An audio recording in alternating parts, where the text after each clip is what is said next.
Bismillahirrahmanirrahim. Assalamualaikum warahmatullahi wabarakatuh. Perkenalkan, saya Bidan Pramudia Febriola yang bertugas pada pagi hari ini. Eh, di sini saya akan menjelaskan apa saja persiapan pulang pada masa nifas, yaitu tentang pemberian ASI, tanda-tanda bahaya pada ibu dan bayi, menganjurkan cara merawat bayi yang benar, teknik menyusui, dan lain-lainnya. Baik Ibu, sebelum tindak lanjutnya ini untuk surat persetujuannya ya Ibu. Iya, Ibu Bidan. Baik, baik. Untuk waktunya kurang lebih 10 sampai 15 menit. Apakah Ibu bersedia? Bersedia, Bu. Baik Ibu Ayu, terima kasih. Sebelumnya saya menutup pintu dulu ya Bu, agar privasi Ibu terjaga.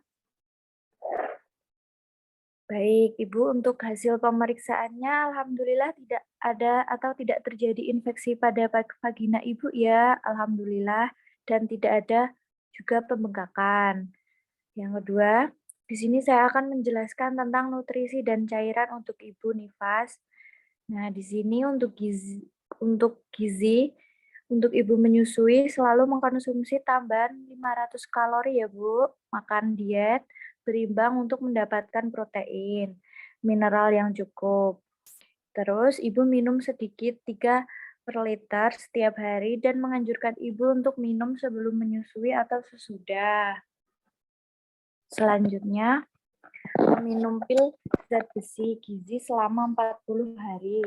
Selanjutnya, minum vitamin A agar bisa memberikan vitamin A kepada bayinya melalui ASI. Dan Ibu dianjurkan minum cairan agar Ibu tidak dehidrasi.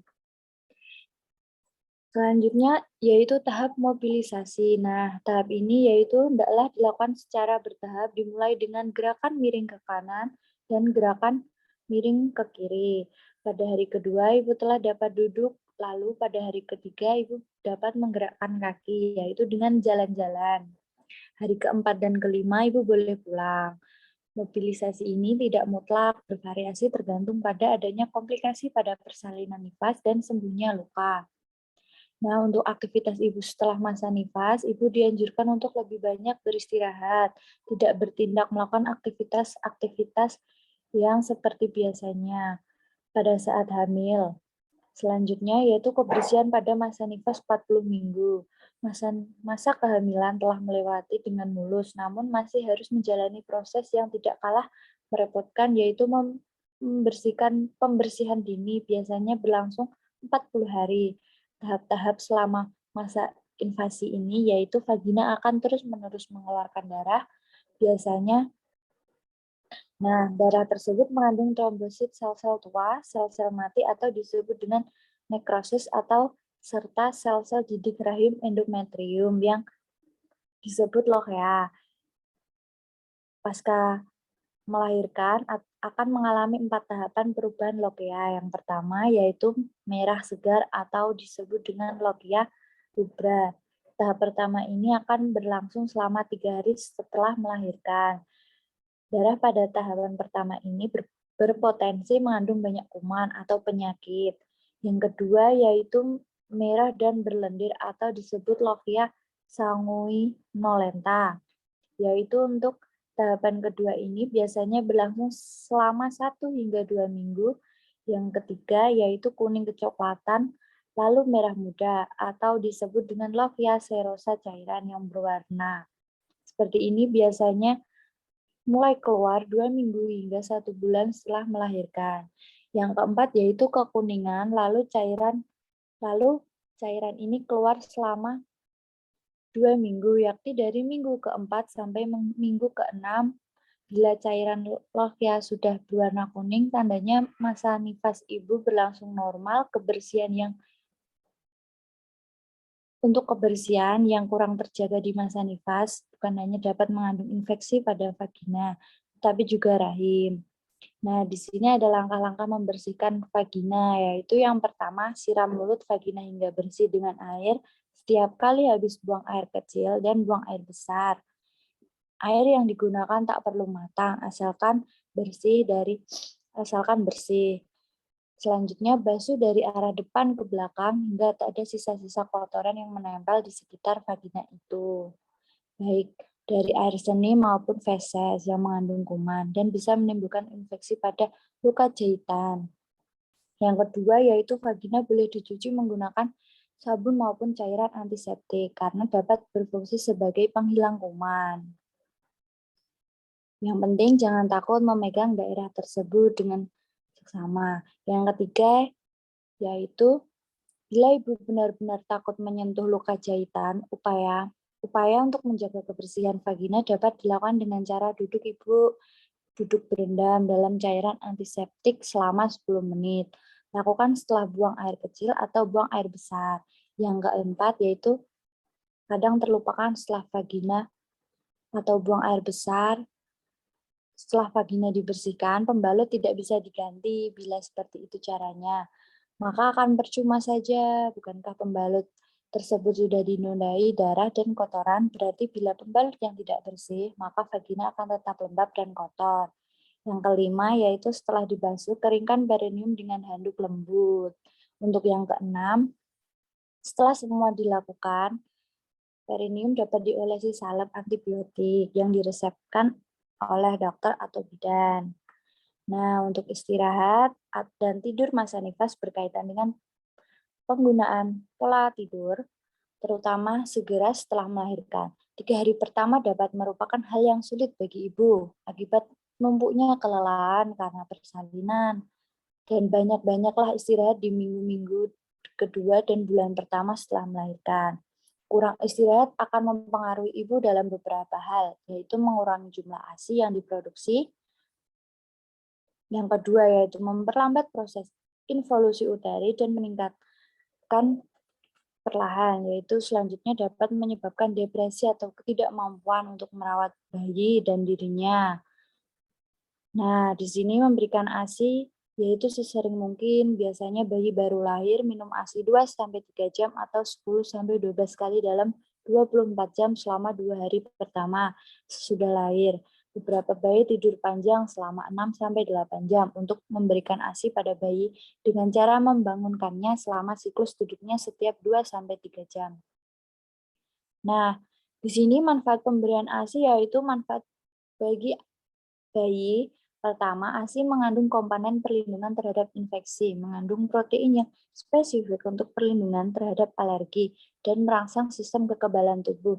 Yang kedua yaitu komposisi sangat baik karena mempunyai kandungan protein, karbohidrat, lemak, dan mineral seimbang.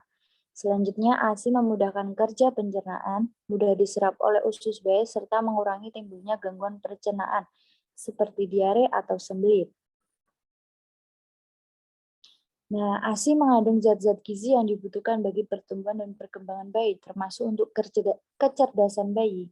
Selanjutnya yaitu untuk ASI diberikan untuk kebutuhan sesuai dengan usia kelahiran. Selanjutnya ASI bebas kuman karena diberikan langsung dari payudara sehingga kebersihan terjamin. Nah, untuk selanjutnya ASI memberikan keuntungan fisiologis. Selanjutnya yaitu suhu ASI sesuai dengan kebutuhan bayi. Untuk manfaat untuk ibu, di sini aspek kesehatan ibu membantu mempercepat pengambilan uterus ke bentuk semula dan mengurangi perdarahan postpartum karena isapan bayi pada payudara akan merangsang kelenjar hipofisa untuk mengeluarkan hormon oksitosin. Secara bertahap akan pengeluaran energi untuk ASI dan proses pembentukannya akan mempercepat kehilangan lemak. Selanjutnya yaitu memberikan ASI yang cukup lama dapat memperkecil kejadian karsinoma payudara dan karsinoma ovarium. Hasilnya yaitu pemberian ASI mudah karena tersedia dalam keadaan segar dan suhu sesuai dengan keadaan yang diberikan kapan dan di mana saja. Nah, untuk tanda bahaya pada ibu dan bayi.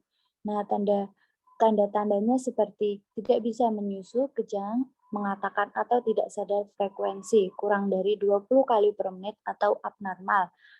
Berhenti selama kurang lebih 15 detik. Frekuensi nafas lebih dari 60 kali per menit. Selanjutnya yaitu merintih tarikan dada ke bawah. ke dalam yang kuat, terus sianosis sentral. Jadi itu adalah mencakup tanda bahaya pada bayi. Selanjutnya yaitu ibunya. Selalu kontak dengan bayinya, ibu jadi perawatannya, atau ibu biasanya langsung tahu agar selalu berdekatan, agar mempermudah untuk proses perawatan. Selanjutnya yaitu teknik menyusui yang benar dan pola menyusui sesering mungkin. Nah, di sini jarang menyusui yang benar. Yang pertama, atau cara-caranya. Yang pertama, posisi menggendong bayi, berbaring menghadap ibu. Leher dan punggung atas bayi diletakkan pada lengan bawah lateral payudara ibu, menggunakan tangan lain untuk memegang payudara jika diperlukan. Yang kedua yaitu posisi football atau mengepit bayi berbaring atau punggung melingkar antara lengan dan samping dada ibu, lengan bawah dan tangan ibu menyangga bayi. Dan tangan sebelahnya untuk memegang payudara. Untuk yang ketiga, posisi berbaring miring. Ibu dan bayi berbaring miring, saling berhadapan. Posisi ini merupakan posisi yang paling aman bagi ibu untuk mengalami penyembuhan dari proses persalinan melalui pembedahan. Nah, selanjutnya yaitu untuk cara bersuci setelah masa nifas. Di sini dalam Islam, masa nifas biasanya berlangsung selama 40 hari atau lebih. Selama masa tersebut, seseorang wanita dibebaskan dari kewajibannya seperti larangan haid, yaitu sholat 5 waktu dan puasa wajib. Di sini ada tata cara mandi wajib setelah masa nifas berakhir, yaitu yang pertama baca niatnya ya Ibu ya, seperti ini. Bismillahirrahmanirrahim. Nawaitu husla liraflil hadasil nifasih lillahi ta'ala.